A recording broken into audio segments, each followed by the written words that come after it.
Siyempre, ang mga Kalingap reactors din natin, no? Pasupport na rin po ng kanilang YouTube channel.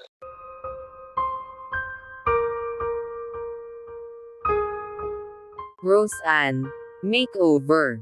Grabe to. From Wally's vendor to beauty queen, yan ang ating alamin at pag-usapan. Magandang mapagpalang araw o gabi po sa inyong lahat. Marami po talagang salamat sa patuloy na suporta at tiwala sa panonood ng aking mga react videos. Salamat po talaga sa mga bumubuo ng Kalingap, na sina Kuya Val Santos Matubang, Ate Edna, at Kalingap Rab. Pati na rin sa idol ko na si Kalingap Papa Dan. Madami na ngang mga viewers ang nag-aantay na ma-makeover na si Rose Ann, o sa kilala natin sa tawag na Wally's vendor.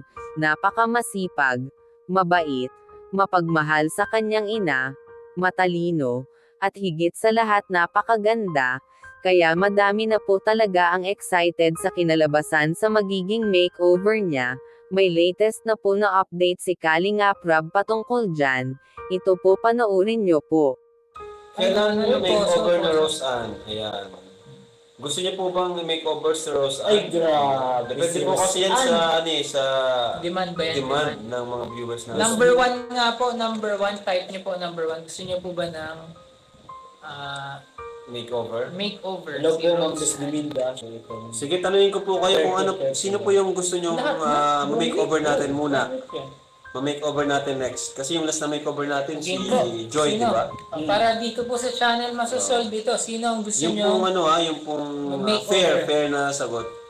Nasa na mga sa tingin choice? yung- Sino mga choice? Bro, Sa ano? Kalingap rin, Ako si Arjun. So, sino panalo na sa ano? Sa makeover? Maraming Carla, marami rin Rose Ann, pero si Rose Ann ang unahin natin kasi siya Rose yung- Ann po. Ayan. So, nalaman na po natin dito ngayon. Grabe po talaga. Excited na po talaga ako na makita ang resulta ng makeover ni Rose Ann. Sa wakas may update na at matuloy na po talaga ito. Kayo po ba?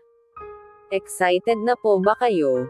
E-comment nyo lang po kung gaano kayo kasaya at ka-excited nang marinig po natin mismo kay Kalingap Rab na si Rose Ann na ang susunod na ma-makeover. Dito muna lang po tayo. Salamat po talaga sa suporta nyo. Paki-subscribe naman po para ma-notify kayo sa panibagong react video na mai-upload ko. Ingat po kayo palagi and God bless po sa lahat.